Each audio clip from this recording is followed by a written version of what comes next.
অনেক চেষ্টা করার পরেও এবং অনেকবার ট্রাই করার পরেও যাদের চিতই পিঠা পারফেক্ট হয় না তাদের জন্যই আমার আজকের এই রেসিপি।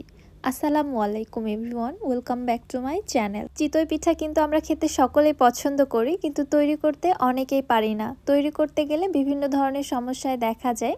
খুঁটিনাটি অসংখ্য টিপস সহ আজকের এই রেসিপিটি আমি আপনাদের মাঝে শেয়ার করেছি। আশা করছি আমার এই রেসিপিটি দেখার পর পিঠা তৈরিতে আপনাদের আর কোনো প্রবলেমই ফেস করতে হবে না। যারা এর আগে কখনোই চিতই পিঠা তৈরি করেননি, আমার এই রেসিপিটি ফলো করে তৈরি করে দেখতে পারেন। ইনশাআল্লাহ আপনারা পারফেক্ট পিঠা তৈরি করে নিতে পারবেন। চলুন তাহলে কথা না বাড়িয়ে রেসিপি দেখে আসি।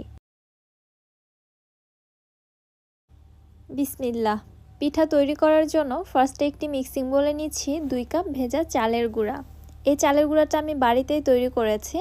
আতপ চাল পানিতে ভিজিয়ে রেখেছিলাম 3-4 ঘন্টার জন্য। এরপরে পানিটা ঝরিয়ে ফ্যানের নিচে কিছুক্ষণ একটু শুকিয়ে নিয়েছি।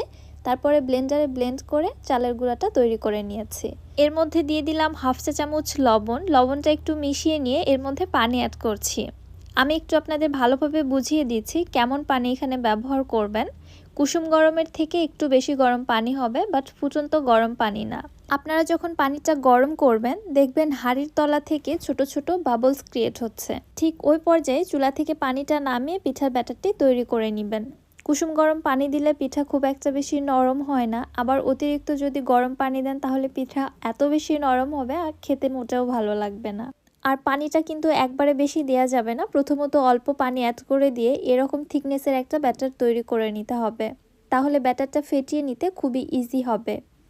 আমি সময়টা বাঁচানোর জন্য ব্লেন্ডারে ব্লেন্ড করে নিচ্ছি। আর আপনারা যদি ব্লেন্ডারে ব্লেন্ড না করতে চান বা যাদের বাসায় ব্লেন্ডার জার নেই, তারা কিন্তু হাত দিয়ে খুব ভালোভাবে ব্যাটারটি ফেটিয়ে নেবেন প্রায় 8 থেকে 10 মিনিট সময় নিয়ে। ব্যাটারটি হাতের সাহায্যে ফেটিয়ে অথবা ব্লেন্ড করে আপনি যত ফ্লাফি করতে পারবেন আপনার পিঠা ততই বেশি ফুলবে এবং পিঠা নরম তুলতুলে হবে। ব্যাটারটি আমি ব্লেন্ডারে থেমে থেমে 2 মিনিটের মতো ব্লেন্ড করে নিয়েছি। তারপরে একটি মিক্সিং বোলে আবারও ট্রান্সফার করে নিলাম। এখন দেখুন ব্যাটারের ঘনত্বটা কিন্তু এখনও বেশ ঠিক আছে, তবে আগের তুলনায় ব্যাটারটা কিন্তু অনেকটা ফ্লাফি টেক্সচারে চলে আসছে এবং এত বেশি স্মুথ হয়েছে যার কারণে পিঠাগুলো খুবই বেশি সফট এবং স্মুথ, সাথে নরম তুলতুলে হয়। ব্যাটারটি রানিং কনসিস্টেন্সিতে আনার জন্য এর মধ্যে আমি আরও সামান্য কিছু পানি অ্যাড করে দিলাম, তবে ঠান্ডা পানি না, অবশ্যই কুসুম গরম পানি অ্যাড করে দিতে হবে।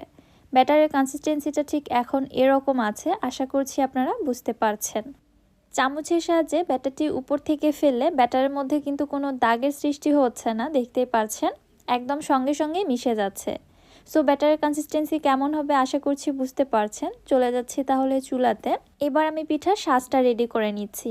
আমি লোহার সাজে আজকে পিঠাগুলো তৈরি করব। ফার্স্টে আমি এখানে সামান্য কিছু তেল এবং পানি একসঙ্গে মিক্সড করে ওই মিশ্রণটা দিয়ে সাজটাকে ভালোভাবে মুছে নিচ্ছি, তাহলে পিঠাগুলো সাজের সঙ্গে লেগে যাবে না। আর সাজটাকে হাই হিটে খুব ভালোভাবে গরম করে নিয়েছি। তারপরে পিঠার ব্যাটার দিয়ে দিচ্ছি। প্রত্যেকবার পিঠার ব্যাটার সাঁচে দেওয়ার আগে অবশ্যই ব্যাটারটিকে খুব ভালোভাবে নেড়েচেড়ে নিতে হবে, দেন ব্যাটারটি সাঁচের মধ্যে দিয়ে দিতে হবে। আমি আমার পরিমাপ মতো ব্যাটার এখানে দিয়ে দিলাম, আপনারা আপনাদের ইচ্ছে মতো দিতে পারেন। পিঠা কতটা বড় করবেন বা ছোট করবেন সেটা যার যার পছন্দ। ঢাকনা দিয়ে ঢেকে এবার অপেক্ষা করছি 2 মিনিট। 2 মিনিট পরে ঢাকনাটি উঠিয়ে চেক করে নিচ্ছি। মাশাআল্লাহ, দেখতে পাচ্ছেন পিঠাটা কত সুন্দরভাবে ফুলেছে আর কত বেশি নরম তুলতুলে সফট হয়েছে। পিঠার টেক্সচারটা দেখে আশা করছি বুঝতে পারছেন, আমাকে খুব বেশি কিছু বলতে হবে না। আর অপর সাইডটাও দেখুন, পিঠা একটুও পুড়ে যায়নি বা লেগেও যায়নি, খুব ইজিলি পিঠাটা উঠেও এসেছে।